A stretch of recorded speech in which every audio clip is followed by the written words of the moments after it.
Assalamualaikum warahmatullahi wabarakatuh. Selamat pagi anak-anak. Hari ini gimana kabar kalian? Alhamdulillah baik ya. Hari ini kalian akan belajar bersama Ibu, yaitu akan belajar tentang lapisan atmosfer.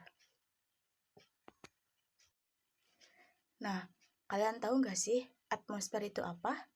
Atmosfer itu berasal dari dua kata. Yang pertama ada atmos, artinya itu udara ataupun uap, dan yang kedua ada sphaira yang berarti lapisan.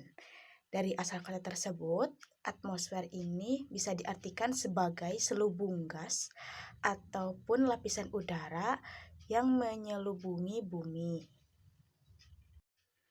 Selanjutnya ada fungsi-fungsi lapisan atmosfer.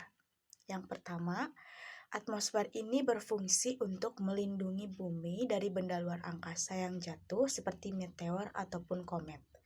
Meteor atau komet yang akan jatuh ke bumi ini nggak bisa langsung jatuh ke bumi gitu. Atmosfer akan membakar meteor tersebut agar tidak langsung jatuh ke bumi.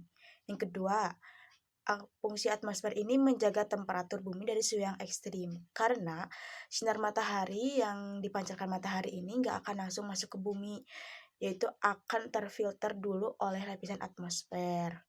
Yang ketiga, melindungi bumi dari paparan radiasi sinar ultraviolet dengan lapisan ozon. Yang keempat, memiliki berbagai macam gas yang dibutuhkan oleh manusia seperti oksigen dan juga hidrogen. Nah, lapisan-lapisan atmosfer ini ada 5. Yang pertama itu ada troposfer, yang kedua stratosfer, yang ketiga mesosfer, yang keempat termosfer, dan yang terakhir ada eksosfer.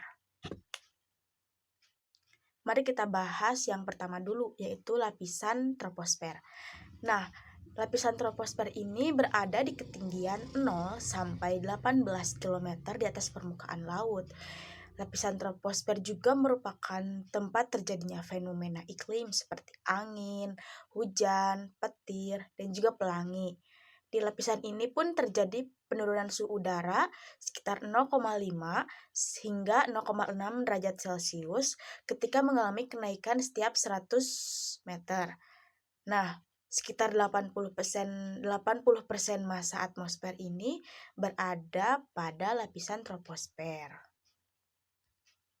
Yang kedua, ada lapisan stratosfer. Lapisan stratosfer berada pada ketinggian 18 km sampai 16 km. Lapisan stratosfer juga merupakan tempat yang tenang untuk pesawat terbang. Di lapisan ini terdapat lapisan ozon di ketinggian 35 km yang bermanfaat untuk melindungi bumi dari sinar ultraviolet yang berlebihan.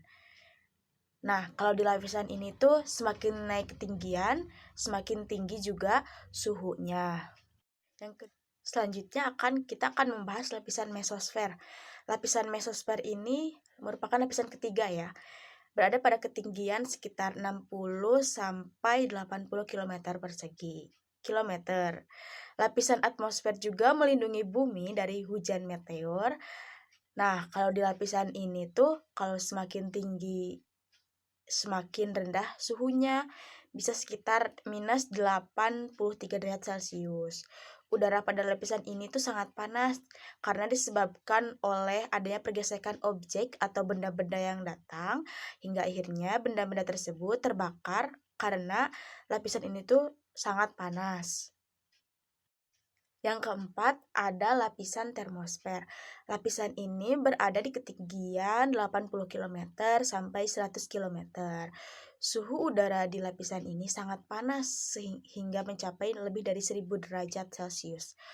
Itulah sebabnya lapisan ini disebut sebagai lapisan panas atau hot layer. Memiliki temperatur antara minus 40 derajat Celcius hingga minus 5 derajat Celcius. Sebagian molekul dan atom udara yang ada di lapisan ini tuh mengalami proses ionisasi gitu.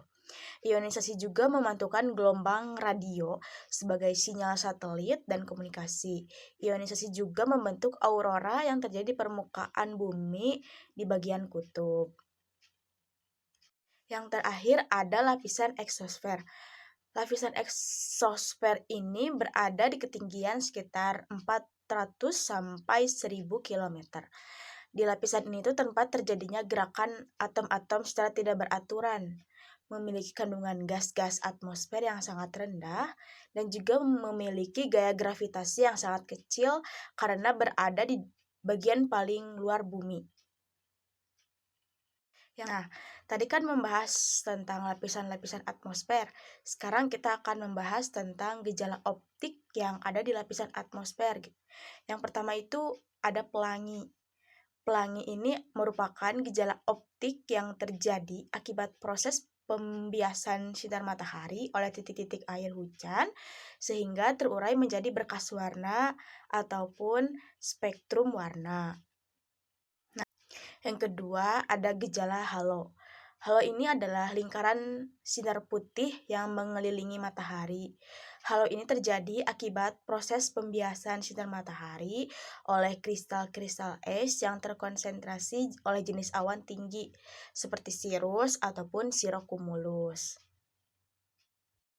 Yang ketiga, ada gejala sandikala. Gejala sandikala ataupun senja.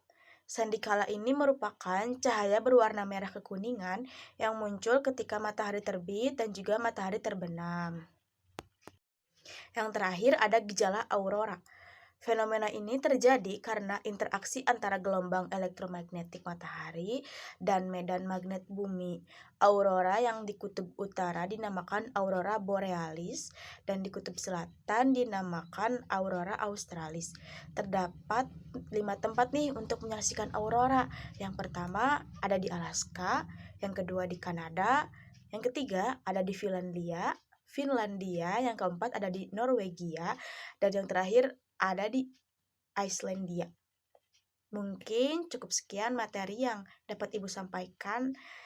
Mohon maaf apabila banyak kesalahan. Wassalamualaikum warahmatullahi wabarakatuh. Terima kasih.